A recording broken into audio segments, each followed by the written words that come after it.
Welcome to our channel. If you want to upgrade your United Airlines seat, follow these simple steps to get more comfortable seating on your flight. Step 1. Log into your United Airlines account on the United website or mobile app using your Mileage Plus number or credentials. Step 2.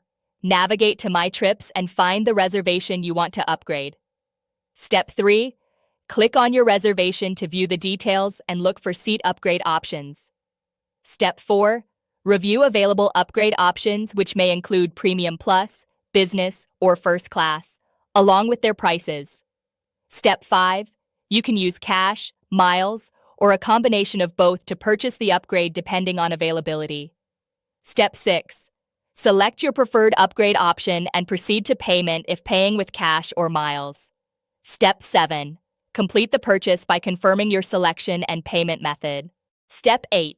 Check your email for confirmation of the seat upgrade, and you can also check in to verify your new seat assignment through the United app or website before your flight.